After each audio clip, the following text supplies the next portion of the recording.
Bonjour, je m'appelle Amélie et tous les mardis, je vous propose de rencontrer une personne qui essaye de son mieux de répondre aux enjeux écologiques à travers des petits ou grands gestes du quotidien.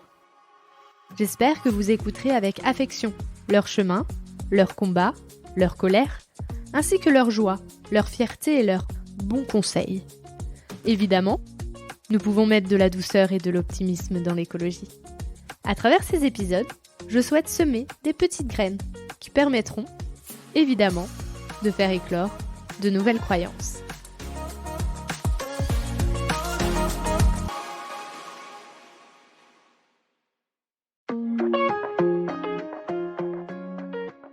Il faut reprendre le temps d'observer, d'essayer. Et puis en plus en agriculture, ça pourtant les agriculteurs le savent, en agriculture on n'a qu'une fois par an pour essayer quelque chose. Et quand on réessaye l'année d'après, c'est même pas les mêmes conditions climatiques, du coup c'est super difficile. Alors qu'un boulanger, pour s'entraîner à faire du pain, il peut en faire tous les jours quoi. Donc déjà l'agriculture ça prend du temps. Et en plus la sélection de semences à partir de petits échantillons, ça prend encore plus de temps. Mais nous on croit que c'est quand même une des clés, c'est pas la seule clé, mais c'est une des clés pour construire une agriculture, une agroécologie qui soit solide dans le futur, qui permette la résilience des systèmes, la résilience de nos systèmes alimentaires, des cultures qui soient saines dans les champs et qui nous rendent en bonne santé. Voilà.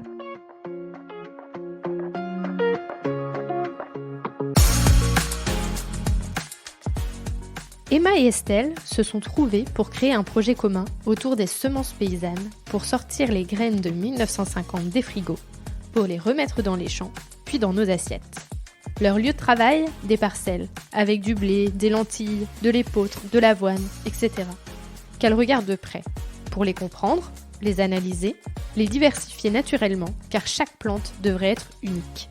Elles veulent montrer que les semences d'hier sont l'avenir, car la diversité permet la résilience agronomique et économique, mais aussi beaucoup d'émerveillement. Je vous laisse en compagnie de Emma et Estelle. Bonjour Emma et Estelle. Bonjour. Bonjour. Ça va ? Ça va. Alors ma première question que je pose donc à tout le monde, c'est comment vous sentez-vous aujourd'hui face à la transition écologique ? Plutôt, c'est assez ambivalent toujours le sentiment que j'ai par rapport à ça. Il y a à la fois un sentiment de stress ou d'angoisse parce que quand on se renseigne tous les jours, il y a un peu des infos qui pleuvent sur des problématiques qu'on a chiffrées ou on se rend compte de beaucoup de choses qui sont assez alarmantes. Et en même temps, ma réponse par rapport à ça, c'est plutôt d'agir et de trouver un endroit, de choisir un endroit où agir. Et du coup, de ce côté-là, c'est plutôt un sentiment d'effervescence, d'envie de faire plein de choses, de motivation pour essayer de faire changer les choses. Du coup, nous, on a plutôt choisi le secteur de l'alimentation, de l'agriculture bio pour ça. Mais là, c'est toujours plein d'apprentissage, beaucoup de rencontres. On se rend compte qu'il y a plein de gens qui agissent aussi en faveur de la transition. Et donc, ça permet de déstresser et de se rassurer et de se dire, OK, il y a des gens qui font des choses, quoi. Et toi, Estelle ? De l'ambivalence aussi, comme Emma. Une espèce de colère et de rage face à toutes ces infos qui pleuvent et à tellement d'actions qu'on pourrait faire et qui ne se font pas. Mais je crois que je suis en train de me calmer un peu là-dessus en me disant que de toute façon, il faut agir. Et, ça fait un peu longtemps que j'agis. Mais je me disais jusqu'à pas trop longtemps peut-être, c'est jamais assez, faut toujours faire plus. Et je pense que je m'épuisais. Et aujourd'hui, comment je me sens ? Je pense que je me sens plus à ma place en acceptant cette ambivalence, ce fait que je peux pas tout changer toute seule, que on peut dire plein de choses aux gens, faut faire comme ci, faut faire comme ça. Si le moteur ne vient pas de l'intérieur d'eux-mêmes, ils changeront pas. Donc je me sens plutôt à ma place parce que j'essaye de faire ce que je peux comme je peux, dans le sens où pour moi ce qui compte c'est de réfléchir à chaque action qu'on fait dans la vie, essayer de mieux faire quand on peut mieux faire accepter que parfois, ah oui, bah là, j'aurais bien voulu faire autrement, mais je peux pas et je l'accepte sereinement en me disant que de manière globale, j'essaye de faire ce que je peux. Et ça, en ce moment, voilà, je me sens plutôt à ma place en me disant que je mets en place différentes choses dans ma vie perso et dans notre travail pour que les choses changent. Mais chacun tout seul, on ne pourra jamais réussir à tout faire changer. C'est juste parce qu'on est plusieurs et de plus en plus à faire quelque chose qu'on va aller vers du mieux. Voilà, donc à la fois de l'ambivalence et à la fois un sentiment plus posé Mmh. qu'il y a quelques mois ou quelques années en me disant que c'est en route et même si ça ne va pas assez vite, ça avance. Et comment, toi, tu pourrais te présenter, Estelle, sous le prisme de l'écologie? Comment tu es arrivée à tout ça? Comment je suis arrivée à l'écologie? Ouais. Eh bien, en fait, je pense que, depuis que j'étais enfant, j'étais baignée dedans, mais sans que ce mot, il ait jamais été évoqué. Parce que, je viens d'une famille où enfin, voilà, on n'a jamais manqué de rien, plutôt, enfin, même à l'aise, financièrement. Mais depuis que j'étais petite, même on habitait en immeuble, mes parents avaient un jardin, d'ailleurs pas loin d'ici où nous enregistrons l'interview. Donc j'avais mon petit coin de jardin. J'ai toujours été, dans les plantes. Après, on avait un jardin à la maison. J'ai toujours vu ma mère. C'est surtout par ma mère, en fait, je pense que j'ai intégré des gestes ou une attitude face au vivant qui est une attitude respectueuse face au vivant. J'ai toujours vu ma mère ne rien jeter, hem, mes parents faire du jardin, enfin, voilà, je sais pas, par exemple, ma mère récupérait quand même l'eau de rinçage de la machine à laver. Elle sortait le tuyau, elle récupérait dans des seaux qu'elle allait mettre dans alors soit pour arroser le jardin l'été, soit pour remplir, la cuve des toilettes, mais genre il y a 20 ans.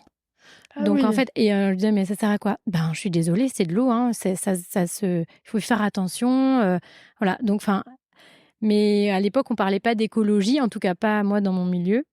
Je suis rentrée à l'école d'agriculture où j'étais plongée dans le monde plutôt de l'agro-industrie, enfin de l'agri-industrie. J'étais pas trop écolo et puis en fait, c'est à force de travailler avec le vivant et les agriculteurs où je me suis dit qu'il y avait un truc qui n'allait pas au fur et à mesure et où je me suis dit que quand même, hem, enfin, peut-être aussi en rencontrant des personnes qui étaient plutôt dans l'agriculture bio, finalement, j'ai trouvé ces professionnels de l'agriculture bio, tant les agriculteurs que, les acteurs, enfin professionnels qui travaillaient dans l'agriculture bio, je les ai trouvés beaucoup plus intéressants que ceux qui étaient dans le conventionnel et je pense que c'est aussi par, la réflexion, la stimulation intellectuelle finalement que je suis arrivée à l'écologie en me disant que c'est tellement plus compliqué, mais plus créatif d'être écolo, que en fait ça m'intéresse. Mmh. Parce que c'est plus rigolo. Mmh. Parce qu'il faut se poser et en même temps être plus respectueux. Donc voilà, c'est le respect pour le vivant plutôt côté familial et l'aspect, stimulation intellectuelle, plutôt côté, professionnel. D'accord. Et pour toi, Emma? Heu, moi, je dirais que c'est un peu comme Estelle sur le début, c'est-à-dire que, chez moi, on mangeait bio, par exemple, mais je le conscientisais pas, spécialement. Et puis quand même, à partir du collège, là, c'était plutôt, vraiment nos profs, enfin moi, je me souviens quand même d'avoir eu plusieurs profs qui nous disaient, «Non mais en fait, votre génération, vous êtes la génération qui va devoir bosser parce qu'en gros, nous, on a tout détruit et vous, vous allez devoir tout réparer». Et je me souviens que ça m'avait vraiment beaucoup marquée et même, ça m'avait un peu plombée quand même. Et ça a continué au lycée et de plus en plus, ouais, je me sentais un peu comme si m'avait mis un truc sur les épaules, investie d'une sorte de mission où je savais pas trop, il y a eu un moment où je savais plus trop faire la différence entre, si moi ça m'intéressait ou si juste, j'angoissais à cause de tout ce qu'on m'avait dit, quoi. Et puis, après je me suis tournée vers, la biologie, l'école d'agro et là j'ai quand même continué à me prendre des claques. Enfin, on a eu plein de cours, sur, l'écologie, les conséquences, de l'agriculture, sur le changement climatique et donc, plus j'avançais et plus quand même je me disais: «Ah ouais, c'est un sujet qui me fait peur mais en même temps qui me passionne». Et donc, j'ai eu envie de continuer là-dedans. Et ensuite, j'ai fait une spé agroécologie et je suis tombée dans les semences paysannes comme Obélix un peu. Et là, ça a été vraiment un peu quand même la révélation, comme ce qu'elle était, comme ce qu'elle. Ah, je vais pas y arriver à le dire. Comme ce qu'Estelle disait, c'est que ça m'a fait rencontrer des gens qui avaient des valeurs qui faisaient totalement écho aux miennes. Avant, pendant l'école d'agro, même si j'allais toujours du côté de l'agroécologie et tout, il y avait, je sais pas, il manquait un truc qui venait des tripes, quoi. Et quand j'ai rencontré ce milieu-là, je me suis dit, ah oui, là, vraiment, ça fait écho. Et il y a à la fois un respect du vivant, des humains qui les cultivent, une pensée globale à l'échelle planétaire, voilà, on pense pas que aussi à notre échelle d'occidentaux, et ça m'a vraiment beaucoup parlé. Donc voilà, je dirais que c'est vraiment beaucoup d'étapes, mais plutôt du côté quand même apprentissage, ou ce qu'on pourrait dire pro, quoi, que ce soit à l'école ou ensuite dans le travail. Et donc, comment vous êtes arrivé à ce projet et à quoi il consiste? Alors, d'une graine aux autres, du coup, c'est une activité qui a pour objectif de sensibiliser autour de ce qu'on appelle la biodiversité cultivée. Donc, c'est en gros la biodiversité cultivée, c'est toutes les plantes qu'on cultive, pas que pour se nourrir, aussi pour se loger, se chauffer, enfin voilà, toutes les plantes cultivées. Ok. Parce que souvent on pense à la biodiversité tout court, mais cultivée, on sait moins ce que c'est. Et donc l'idée, c'est de faire de la sensibilisation et aussi un petit peu de ce qu'on appelle sélection. Enfin voilà, on pourrait expliquer plus tard ce que ça veut dire. Mais en gros, notre histoire, c'est que on est toutes les deux issues du monde de la recherche plutôt. On a travaillé à l'INRAE, donc c'est l'Institut national de la recherche agronomique et de l'environnement. Et on a travaillé dans un groupe de recherche qui s'appelle Biodiversité cultivée et recherche participative, et donc qui travaillait sur globalement la question des semences paysannes et de quelles semences pour l'agriculture bio. Parce les semences, c'est la base de l'alimentation, mais on pense pas forcément trop à quelles semences on a besoin pour quel type d'agriculture. Et donc cette équipe de recherche-là, elle se posait cette question-là. Et ensuite, on est passé par d'autres structures, mais toujours dans la même équipe. Et puis, il y a quelques années maintenant, enfin aux alentours de 2018, on a commencé à se poser la question de nouveaux métiers, entre guillemets, qui pouvaient exister autour des semences paysannes, de la biodiversité cultivée. Et en 2022, du coup, on a décidé de se lancer parce qu'il y a aussi moins de sous dans la recherche publique. C'était plus compliqué pour conserver nos postes. Et donc, on s'est dit, voilà, pourquoi pas se lancer pour un peu transmettre tout ce qu'on avait appris dans la recherche, mais d'une manière plus intelligible pour le grand public, parce qu'on se dit qu'il y a vraiment beaucoup de travail à faire et que du coup, c'est chouette aussi que tout le monde puisse s'emparer de ces questions-là, quoi. Et qu'est-ce que c'est exactement la semence paysanne? Alors, les semences paysannes, qu'est-ce que c'est? Eh bien, pour le savoir, vous pouvez écouter l'épisode de notre podcast. Je ne sais plus, c'est les semences paysannes, l'épisode numéro 4. Alors, les semences paysannes, nous, on en donne la définition grâce à 5 piliers. D'abord, ce sont des populations. Donc, c'est des ensembles de plantes qui sont reproductibles et qu'on laisse évoluer entre eux, qui se reproduisent entre eux et qui ont un certain niveau de diversité génétique. Dans ces populations, le deuxième pilier, c'est qu'il n'y a pas de biotechnologie. En fait, dans leur histoire de sélection, normalement, tout ce qui a été fait sur ces plantes doit être à la portée des agriculteurs. Ça ne doit pas être passé par des laboratoires de recherche. Le troisième pilier, c'est que ces semences-là, elles sont gérées en général de manière communautaire par un groupe de personnes, d'agriculteurs, mais pas forcément que des agriculteurs. Ça peut être aussi des particuliers. Enfin, en gros, il y a souvent une espèce de communauté identifiée autour de certaines semences. Le quatrième pilier, c'est qu'elles sont cultivées en agroécologie. ou agriculture bio, mais pas forcément avec le label. En fait, c'est vraiment pour une agriculture qui n'est pas l'agriculture conventionnelle, qui va vers beaucoup plus de respect du vivant et un aspect beaucoup plus holistique de l'agriculture. Donc, elles sont cultivées dans ces conditions-là pour servir dans ces conditions-là. Et le 5e pilier, c'est que le travail de sélection, le travail de production de semences et le travail de production agricole se fait sur la ferme. Voilà, alors que normalement, dans le schéma semencier classique, des semences classiques, aujourd'hui, la sélection est faite par les organismes de recherche privés, des maisons semencières, la multiplication par d'autres entreprises et l'utilisation par les agriculteurs. Pour les semences paysannes, tout se fait à la ferme ou dans un groupe de fermes. Voilà. Alors nous, après, on travaille dans nos travaux de recherche, on travaillait à étudier comment fonctionnaient ces populations-là en relation avec le travail des agriculteurs sur ces populations de plantes. Et aujourd'hui, on élargit un petit peu, c'est-à-dire qu'on parle des semences pour l'agriculture bio d'une manière un peu plus large, mais d'une manière qui inclut évidemment la promotion, entre guillemets, des semences paysannes. Et par exemple, on accompagne des groupes d'agriculteurs ou de citoyens à construire, entre guillemets, à créer leur propre variété. Donc, ils le font chez eux, avec d'autres ensemble, mais pour leur utilisation, donc ils créent des semences paysannes. Donc ça, c'est une partie de notre métier où on travaille quand même pas mal avec ces semences-là. Et c'est quoi votre travail au quotidien? Et du coup, on a un peu Pardon, il y a des moustiques. Du coup, notre travail, il se divise, on va dire, un peu entre 2 grands axes quand même. Ce qu'on disait, l'axe plutôt d'accompagnement au regain de la biodiversité cultivée. Donc là, ça peut être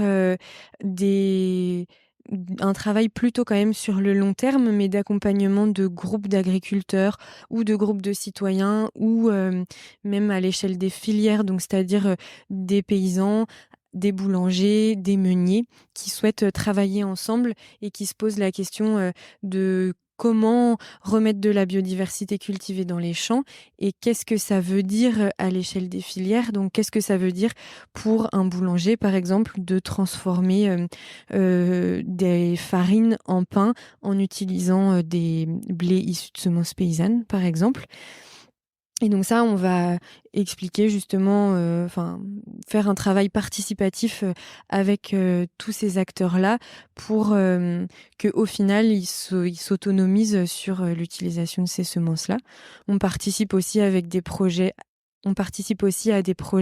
avec des chercheurs et des chercheuses et ou des associations pour toujours participer à ce regain de la biodiversité cultivée. Et puis aussi, on fait de la sensibilisation. On a créé une fresque des semences et de la biodiversité cultivée. Donc, c'est un jeu pour comprendre ces questions-là, plutôt à destination à la fois du grand public et des professionnels, pour vraiment comprendre pourquoi aujourd'hui on a perdu 75% de la biodiversité cultivée et qu'est-ce qu'on peut faire vis-à-vis de ça. Voilà.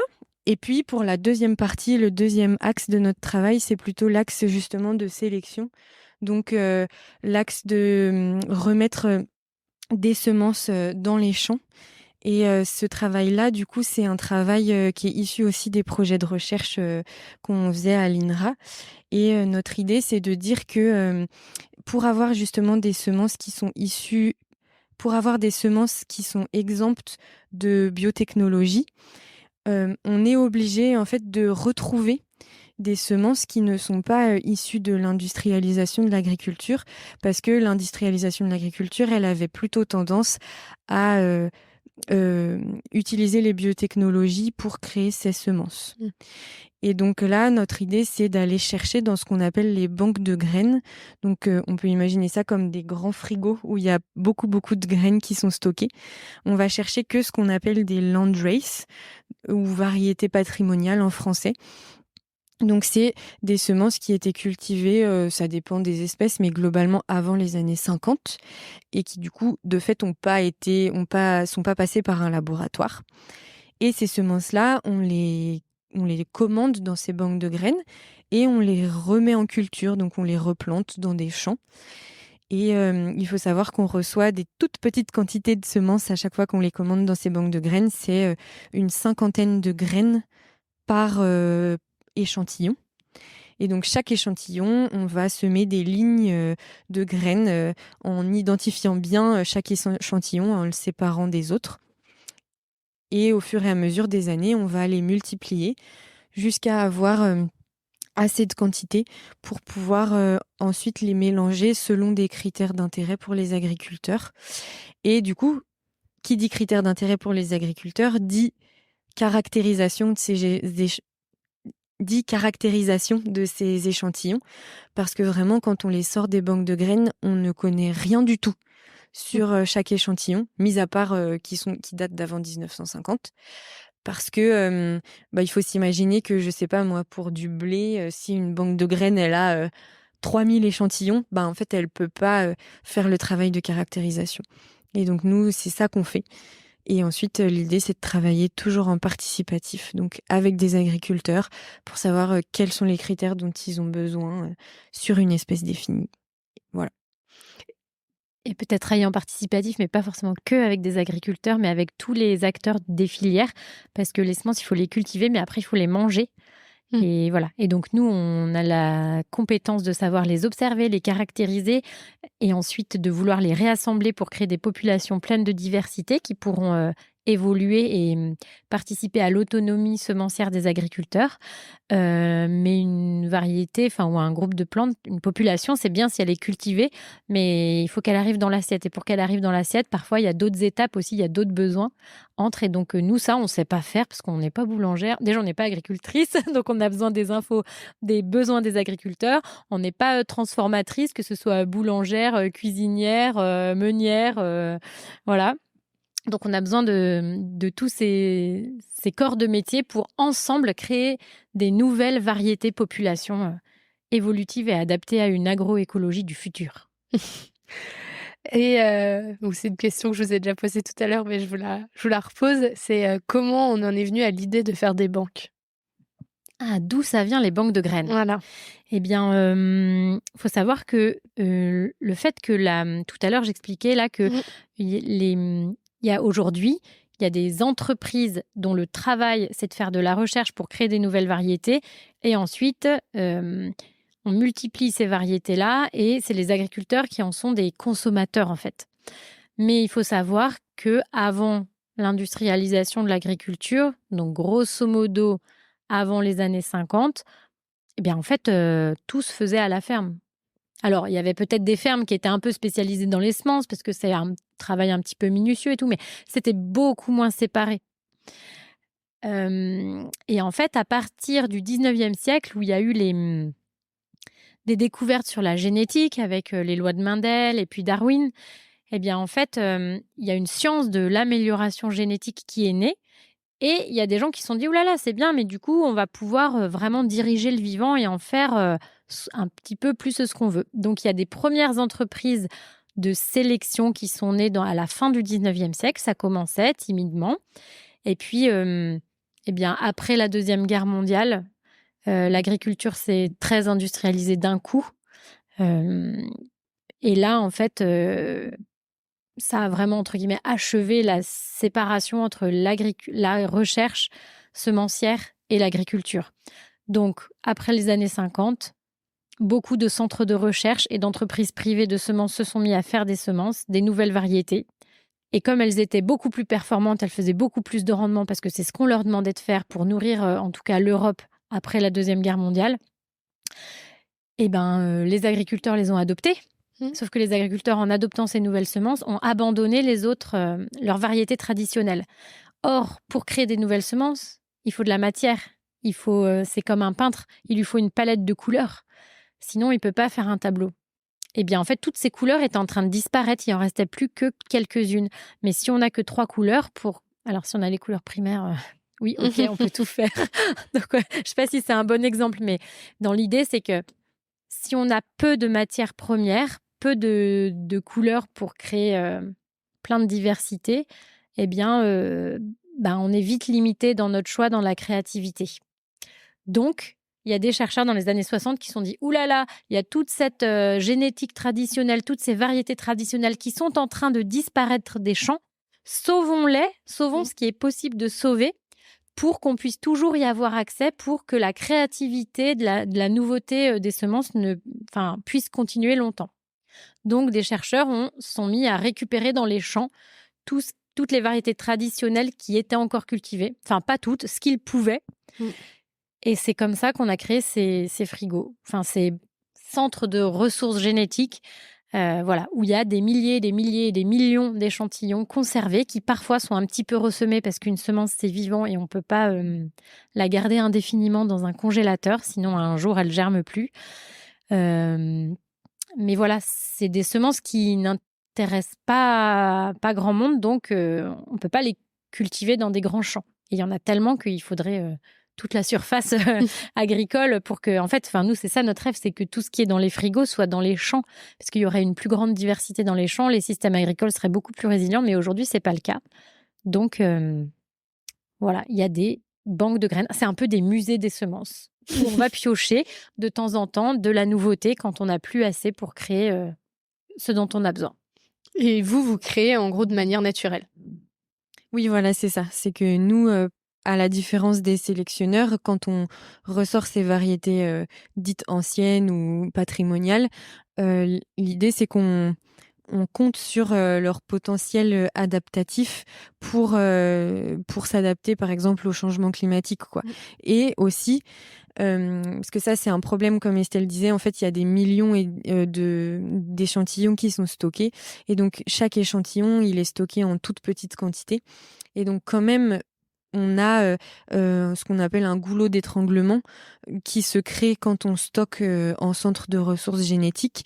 Et la diversité génétique de chaque échantillon, elle est quand même limitée par rapport à la diversité qui existait dans les champs des agriculteurs. Et donc, nous, notre idée, c'est bien de les recultiver, mais ensuite de leur repermettre de se croiser naturellement pour régénérer de la diversité. Et donc, on va aussi avoir tendance à faire des mélanges, parfois des croisements manuels, mais on a fait une étude qui montre qu'au final, les croisements manuels, même sur les plantes qui se croisent peu entre elles, c'est pas si intéressant que ça si on cultive les plantes en mélange pendant plusieurs années. Et voilà, donc l'idée c'est ça, c'est d'avoir ces mélanges et de régénérer de la diversité. Puis ce qu'on disait aussi, c'est que les graines, quand elles ont été stockées dans des frigos, ressemées tous les 20 ans, ça dépend des espèces, et il faut aussi qu'elles puissent se réadapter au changement climatique et donc qu'elles puissent être cultivées dans des vraies conditions, quoi. Donc c'est aussi ça notre idée, c'est que rien que le fait de les recultiver, il y a plein de phénomènes génétiques et aussi épigénétiques. Donc, c'est des phénomènes de régulation des gènes qui se mettent en route, qui se mettent en branle. Et du coup, ça, c'est générateur d'adaptabilité pour les plantes, quoi. Oui, parce qu'aujourd'hui, en fait, on a cette graine, elle vient de 1950, on la remet en terre en 2020. Enfin, forcément, il y a eu 70 ans qui sont passés avec plein de choses qui sont passées dans la terre, dans les sols, etc. Donc, toute la partie caractéristique, elles n'ont pas forcément les mêmes quand on les plante en 2020 ou elles ont les mêmes. Comment ça se passe ? Effectivement, si elles se retrouvent dans un climat qui est totalement différent de ce qu'elles ont connu, ça peut les perturber. Et d'ailleurs, c'est ce que nous, on dit. En fait, la première année, souvent, quand on les sort des banques de graines, déjà, on a des toutes petites quantités, donc c'est dur donc c'est dur de généraliser en fait sur leur comportement, mais en plus vraiment on les bichonne parce que on sait que elles sont très fragiles, qu'elles vont potentiellement un peu attraper toutes les maladies qui passent et donc voilà, l'idée c'est que on va attendre quelques années avant de se dire que là elles ont un comportement qui soit représentatif. Et effectivement, en plus, comme le climat a énormément changé, parfois on va ressortir je sais pas, par exemple, l'avoine grise de Rennes, on va la cultiver en région rennaise et potentiellement elle va pas du tout bien se comporter parce que le climat rennais va plus être celui d'il y a 70 ans. Et par contre, on va ressortir une avoine d'Éthiopie, comme on a dans les champs, Et en fait, elle va super bien se comporter. Enfin, voilà. Et du coup, notre idée, c'est aussi pas de ressortir que des choses qui étaient cultivées il y a 70 ans en Bretagne parce qu'on est en Bretagne, mais d'aller chercher un petit peu partout pour justement essayer de remaximiser cette biodiversité cultivée. Enfin, ouais, c'est quand même un chiffre qui fait peur, quoi. La FAO dit qu'on a perdu 75% de la biodiversité cultivée mondiale entre 1900 et 2000. Donc on se dit, bon, on va peut-être pas que tabler sur des choses françaises, par exemple, pour régénérer de la diversité. Il faut vraiment qu'on aille chercher un peu partout. Enfin, après, ça, c'est vraiment notre posture. Mais voilà. Tu voulais rajouter quelque chose? Quand on décrit les plantes, il y a des choses, leur comportement peut évoluer à cause de tout ce qu'Emma a expliqué, le climat, le sol qui a changé entre le moment où elles ont été collectées et le moment où nous, on les ressort. Mais il y a des choses qui, globalement, quand même, changent pas. C'est ce qu'on appelle les aspects génétiques. Par exemple, une tomate qui était rouge, une tomate qui est ronde et rouge, qui a été collectée dans les années 50, qui a été multipliée 3-4 fois depuis, même si on la ressort aujourd'hui, elle sera toujours ronde et rouge. C'est-à-dire qu'il y a des caractères, entre guillemets, génétiques, on pourrait dire, c'est un peu trop schématique, mais qui sont imprimés dans l'ADN. Et puis d'autres, des caractères de réponse aux maladies, de sensibilité, là, qui vont être beaucoup plus dépendants de l'environnement. Et ceux-là, c'est ceux qui les deux nous intéressent. Et nous, ce qu'on peut faire principalement quand on décrit, c'est d'abord les critères génétiques, c'est-à-dire comment c'est visuellement, en termes de taille, on a des blés devant nous, donc est-ce qu'ils ont des barbes, est-ce qu'ils n'ont pas de barbe, est-ce que l'épi est très dense, est-ce qu'il est très lâche, enfin, voilà, des choses comme ça. Et puis ensuite, au fur et à mesure des années d'observation, il y a d'autres caractéristiques, par exemple la résistance aux maladies. Sur 4 ans, on va voir, ça va être de plus en plus entre guillemets vrai ce qu'on va observer, parce que pendant 4 ans, il y aura une tendance. Alors que le fait qu'il soit barbu l'épi ou qu'il ait un épi dense, ça sera vrai tous les ans, parce qu'il est comme ça, quoi. D'accord, mais par contre, c'est un travail de long terme. Oui. Alors, comme Emma vous a dit, si on reçoit 50 graines avant qu'il y ait un champ qui soit cultivé, on compte, on se dit globalement, à peu près 10 ans. Ouais. Donc en fait, c'est pas rien. Et du coup, c'est difficile, entre guillemets, de vendre notre travail. Alors pas dans le sens qu'on veut absolument vendre un truc, mais c'est difficile de faire comprendre l'importance de notre travail aux gens à qui on en parle. Parce que c'est trop loin. C'est un travail de très longue haleine, et dans la société dans laquelle on est aujourd'hui, on est dans le fast-tout, quoi. Et même les agriculteurs qui veulent travailler avec des nouvelles variétés, ils veulent tout de suite beaucoup de semences pour essayer tout de suite. En fait, c'est pas possible, parce qu'en fait, pendant des années, on a tellement tout éradiqué que recommencer le travail, ça prend 10 ans, les gars, en fait. Et ça, c'est très difficile à faire comprendre. Voilà. Qu'il faut reprendre le temps d'observer, d'essayer. Et puis en plus, en agriculture, ça pourtant, les agriculteurs le savent. En agriculture, on n'a qu'une fois par an pour essayer quelque chose. Et quand on réessaye l'année d'après, c'est même pas les mêmes conditions climatiques. Du coup, c'est super difficile. Alors qu'un boulanger, pour s'entraîner à faire du pain, il peut en faire tous les jours, quoi. Donc voilà. Donc déjà, l'agriculture, ça prend du temps. Et en plus, la sélection de semences à partir de petits échantillons, ça prend encore plus de temps. Mais nous, on croit que c'est quand même une des clés, c'est pas la seule clé, mais c'est une des clés pour construire une agriculture, une agroécologie qui soit solide dans le futur, qui permette la résilience des systèmes, la résilience de nos systèmes alimentaires, des cultures qui soient saines dans les champs et qui nous rendent en bonne santé. Voilà. Mais oui, voilà, ça prend longtemps. Et en même temps, bon, après là, c'est mon simple avis, mais je me dis que rattraper 70 ans en 10 ans, en soi, ça va. Oui, c'est vrai. En fait, c'est pas si long dans le sens. C'est ça. C'est vrai que si on reprend la perspective d'un autre endroit, en fin de compte, 10 ans, ça va. Après, c'est forcément pas toutes les semences, parce que vous faites petit à petit. Et est-ce qu'il y en a de plus en plus qui font le même travail que vous aujourd'hui, d'essayer de remettre ça en place ou... En tout cas, de la manière dont on le fait, c'est-à-dire d'en sortir à peu près pour une espèce donnée environ 200 et ensuite de faire des mélanges sur certains critères, on est un petit peu toute seule à le faire. En fait, le réseau Semences Paysannes le fait quand même depuis 20 ans, ce travail de sortie de centres de ressources génétiques. Mais il y a aussi quand même une volonté de parfois d'avoir une variété et de la multiplier. Alors c'est pas tout à fait vrai et souvent les agriculteurs, quand on pense par exemple aux paysans boulangers, ben eux ils font très souvent des mélanges quand même. Mais pour ce qui est des potagères, c'est un petit peu moins le cas. Enfin voilà, c'est plus compliqué de faire des mélanges comme disait Estelle. Si on a des tomates rondes et rouges avec des allongées et jaune, enfin et orange, ça va être plus compliqué, on va dire. Donc le réseau Semences Paysannes fait quand même un gros travail à ce niveau-là. Aujourd'hui, il y a 90 associations qui en sont membres à l'échelle de la France, donc c'est beaucoup. Et puis quand même, il y a aussi un réseau européen et même mondial de gens qui font ce travail-là quand même de se poser la question de quelles semences pour l'agriculture bio. Et il y a des ouvertures réglementaires depuis peu là sur à la fois la possibilité de commercialiser en bio ce qu'on appelle des populations, donc pas des choses qui sont des variétés au sens légal du terme et totalement homogènes. Et ça, c'est issu d'un travail de plaidoyer qui a été fait par des chercheurs, des collectifs depuis une vingtaine d'années à peu près.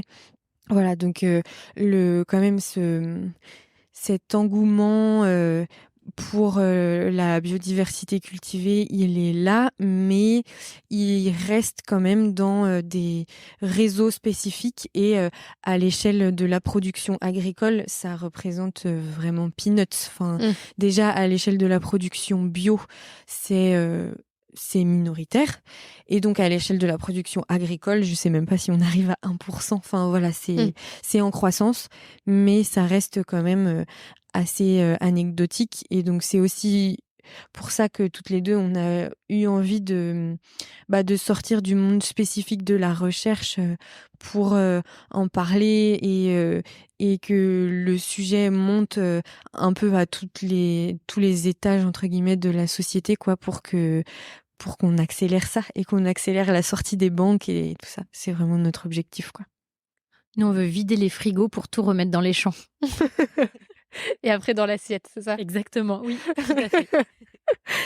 Et après, ça retourne au frigo quand c'est dans l'assiette qu'on n'a pas fini. En fin de compte, c'est un cycle. Et qu'est-ce qui vous procure du bonheur à faire ça au quotidien? Ben là, on est dans notre parcelle de sélection et en fait, même si elle n'a pas été labourée, la parcelle d'hiver, et qu'elle est pleine d'adventices, c'est quand même trop beau. Déjà, la beauté des plantes qu'on cultive, moi, ça me nourrit. Je me dis, c'est utile et c'est beau. Donc, ça me donne de la joie, ça me donne du cœur à l'ouvrage. Et la diversité, dans la beauté, il y a la diversité. De voir que du blé, c'est pas du blé. En fait, il y a tellement plein de trucs différents. Ça m'émerveille et cet émerveillement, ça me donne de la joie à un super niveau. Et puis aussi les rencontres qu'on fait avec les gens, c'est-à-dire que de parler de ce qu'on fait, de montrer ce qu'on fait, de parler de notre sujet, souvent les gens ils nous disent « Ah, mais on savait pas et tout, c'est super intéressant ». Et en fait là je me dis « Ah, tu sais au début du podcast on disait comment on se sent et je me disais je me sens à ma place ». Ça veut pas dire que je vais sauver le monde du tout, mais ça veut dire que je sais que ce que je fais ça sert à quelque chose, c'est tout petit dans l'océan de ce qu'il faut faire. Mais en fait, je le fais et je vois que ça peut porter ses fruits, que ça intéresse et que peut-être, j'espère, ça met en route des gens. Et ça me donne aussi du bonheur. Ouais, carrément. Il y a beaucoup d'émerveillement. Enfin, là, juste il y a 2 jours, il y avait une agricultrice qui disait que justement, elle, sa motivation, c'était que tous les jours, sa farine, elle a une super odeur, que elle voit ses champs qui sont magnifiques, qu'il y a plein de couleurs. Et du coup, ça, je crois, oui, moi, c'est les gens. Et c'est de voir l'émerveillement dans les yeux des gens qui me nourrit vachement.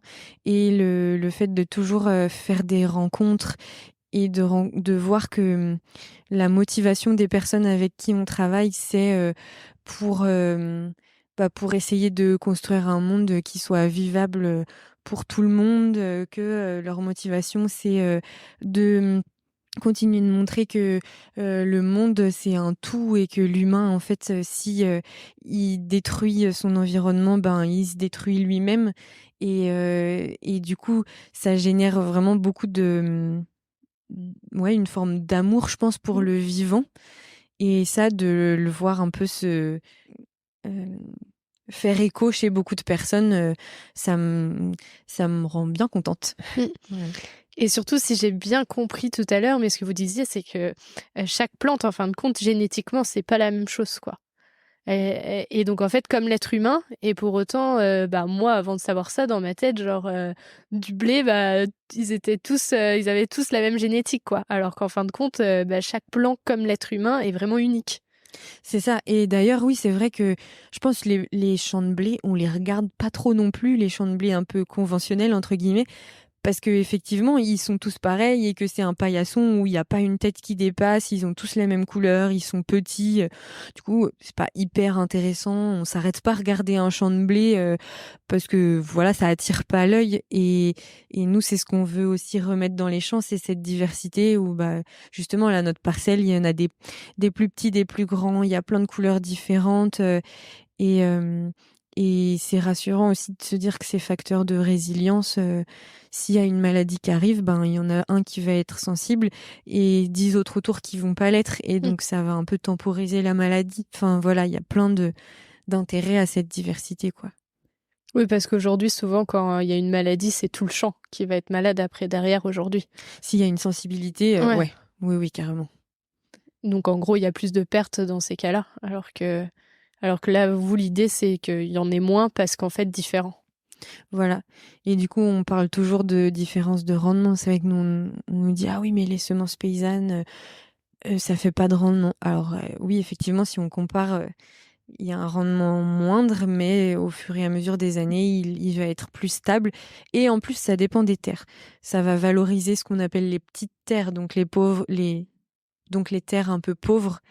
Et là, pour le coup, on peut parfois avoir des rendements presque équivalents à des variétés conventionnelles, voire supérieurs parfois. Donc, et surtout, c'est pas que le rendement qui nous intéresse, c'est aussi la qualité nutritionnelle, le goût. Par exemple, les pailles aussi. Les blés paysans vont faire plus de paille et donc ça va aussi avoir un intérêt.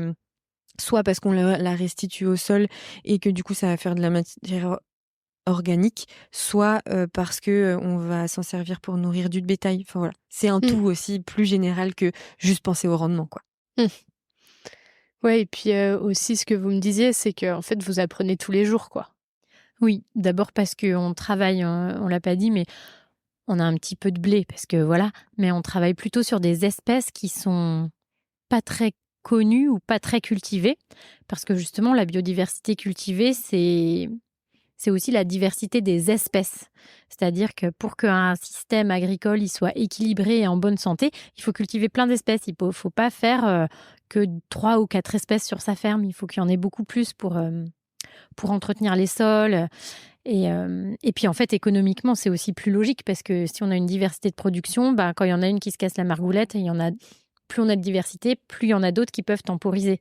En fait, la diversité, ça permet la résilience ou la stabilité à différents niveaux agronomiques, économiques. Au fur et à mesure de nos années de recherche, parce qu'on avait une intuition, les agriculteurs avaient une intuition et on a réussi à le prouver. Donc, c'était une fierté d'avoir vraiment, entre guillemets, appris ça, enfin, montré ça.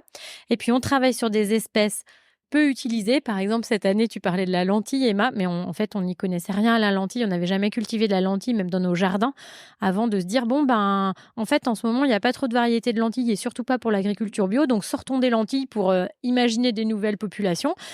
Bah ok, mais en fait, on n'a jamais semé une lentille, donc on est obligé de tout apprendre. Ok, donc on va faire un peu de biblio, comment ça se cultive une lentille, à quelle période, nanana, tout ça. Puis après, quand on voit les plantes, waouh, c'est comme si, ah, c'est comme ça, mais alors regarde, celle-là, elle est comme ça. Ah oui, mais celle-là, elle n'est pas du tout pareille et tout. Et voilà, et on retombe dans l'émerveillement de la diversité. On apprend aussi quand on rencontre des gens qui sont intéressés par une espèce, parce qu'eux, ils la cultivent déjà, mais ils cherchent d'autres diversités. Donc, ils nous témoignent de tout ce qu'ils font avec cette espèce. Donc, on apprend plein de choses. Ouais, tout le temps, tout le temps, tout le temps.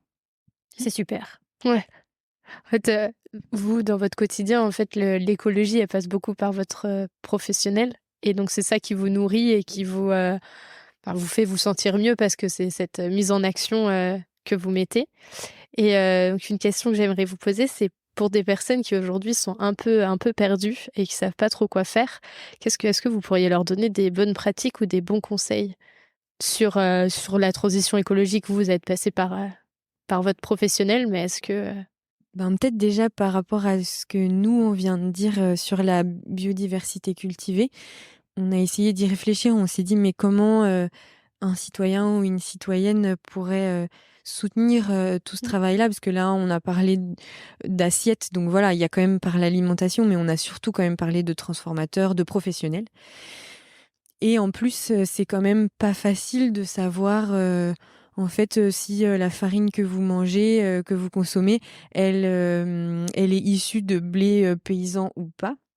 Mais donc, une partie de la réponse déjà qu'on a, c'est d'en parler avec les professionnels à qui vous achetez ce que vous mangez, quoi.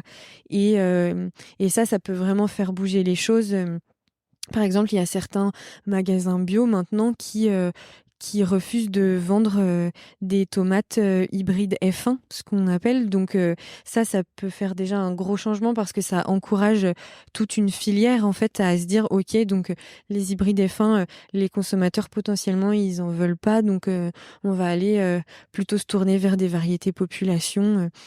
Et ensuite, c'est aussi quand même de se tourner vers un certain type de nourriture, que ce soit bio ou local. Ça permet d'abord d'avoir un lien plus facile avec les agriculteurs, les producteurs, les transformateurs, et en plus de soutenir ce type d'agriculture-là qui, globalement, quand même, se pose plus de questions sur l'impact de l'agriculture sur le climat. Et ben, t'as dit plein de trucs sur les semences. On pourrait rajouter, hein, si les gens ils veulent amorcer des actions sur la biodiversité cultivée, écoutez notre podcast pour en savoir plus. Normalement, à chaque épisode, on donne un petit peu une ou deux idées pour agir. Et puis, d'un point de vue peut-être plus global, des gens qui voudraient changer ouais. dans leur vie, et ben, je sais pas, moi, je dirais que on peut pas tout changer d'un coup déjà, donc accepter de commencer par faire des petites choses, mais une à la fois. Je sais plus, il y a quelqu'un qui disait: «Comment mange-t-on un éléphant? Morceau par morceau, hein». On peut pas tout engloutir d'un coup. Donc voilà. Par exemple, je sais pas, quelqu'un qui a vraiment envie de changer tout, mais c'est trop. Mais il faut prendre un truc dans sa vie. Je sais pas, hein, je pense à ça parce que je viens de faire mes tablettes de lave-vaisselle hier. Ben OK, qu'est-ce que je mets dans mon lave-vaisselle? C'est du produit tout chimique. Ben OK, je vais essayer de changer ça. Je me prends 1 mois, 2 mois pour me poser la question là-dessus. Puis après, quand ça sera rentré dans mes habitudes, ben je prends un autre truc. Et à force de réfléchir sur de rencontrer des gens, surtout de pas rester seul, de discuter, de rencontrer, Internet nous donne plein d'astuces, des vidéos, des articles. Et puis voilà, de rencontrer des gens, mais ouais, de faire les choses une par une avant de faire deux par deux, parce que parfois on y arrive. Mais voilà, même si on trouve parfois que c'est trop lent, qui va piano va lontano. Donc voilà, une chose par une chose. Et oui, par rapport à ce qui sort de la biodiversité cultivée, moi je dirais aussi ce qui nous prend aux tripes, ou en tout cas de suivre peut-être ce qu'on aime et ce qui résonne en nous, quoi. Parce que je me dis, c'est toujours par là que vient la motivation et donc la joie. Et ouais, moi, je me rends compte que de plus en plus, ce qui me motive, au final, c'est la joie, quoi. C'est de chercher la joie chez les gens avec qui je vais interagir, dans ce que je fais. Et au final, on est tous et toutes différentes, et du coup, on va tous et toutes avoir des manières différentes d'aborder une question. Et il y en a certains, ça va être par leur alimentation, d'autres, ça va être parce que, je sais pas, ils sont hyper énervés par par les plateformes pétrolières qui détruisent les récifs coralliens. Enfin voilà, on est tous et toutes touchés par des choses différentes, et donc c'est ça qui nous met en mouvement, je pense, c'est d'avoir des choses qui ont du sens pour nous. Et la dernière question, et pas des moindres, c'est qu'est-ce que l'écologie pour vous? Eh bien, finalement, moi, l'écologie, je dirais que c'est d'avoir un regard bienveillant sur le vivant. C'est-à-dire de regarder le vivant, pas comme quelque chose dont on va tirer profit, mais comme quelque chose, déjà un tout auquel nous-mêmes on appartient en tant qu'être humain, on fait partie de ce vivant et que c'est quelque chose qu'on a à aimer et avec qui on doit vivre. Et donc, c'est comme une famille ou un couple, en fait, si on a plaisir à être ensemble, on, on fait on essaye d'être bien ensemble, on crée des occasions d'avoir de la joie et on fait des efforts les uns pour les autres, on fait attention les uns aux autres avec nos amis, c'est pareil, enfin voilà. Donc pour moi, l'écologie, c'est ça, c'est un regard bienveillant sur le vivant à toutes les échelles, en s'incluant dedans, nous les êtres humains. Oui, carrément. Et ça me fait penser ce que tu dis. On n'a pas trop parlé finalement de politique aujourd'hui, mais en fait, c'est quand même un gros morceau. Et pour moi, l'écologie, c'est un peu la gestion de la maison commune. Et en fait, on oublie un peu souvent que la politique, à la base, c'est aussi ça, quoi. C'est comment on organise une société pour bien vivre ensemble. Et je crois un peu là-dedans, le fait d'essayer de justement à toutes les échelles de réfléchir à cette notion de respect. Et quand même, moi, les semences paysannes, tout ce qu'on fait, je trouve qu'il y a une grosse dimension politique là-dedans, de se réapproprier aussi la manière dont on cultive, dont on mange. Au final, ça a un impact sur toute la maison commune. Et du coup, je pense que c'est un peu de réfléchir concrètement à ce qu'on veut pour le futur, pour justement bien la gérer, cette maison. Et je crois qu'au niveau politique, pour l'instant, on y arrive plutôt au niveau local et au niveau plus national ou international. Là, c'est un peu plus dur. Mais voilà, je pense que ce genre d'expérience, tout ce qu'on vit là, c'est des chouettes exemples et qui sont, j'espère, amenés à proliférer, pas à changer d'échelle, mais plutôt à se reproduire un peu partout, à essaimer, voilà. Et du coup, ça, je crois fort en ça quand même, au fait que des expériences puissent se propager et finalement prendre une ampleur importante pour faire changer les choses, quoi. Merci d'avoir écouté cet épisode. J'espère qu'il vous a donné envie de participer à la transition écologique et vous a donné une nouvelle oreille attentive à ce qui nous entoure. Si le cœur vous en dit, je vous propose de me laisser un avis, de vous abonner et de me rejoindre sur Instagram, Facebook et LinkedIn.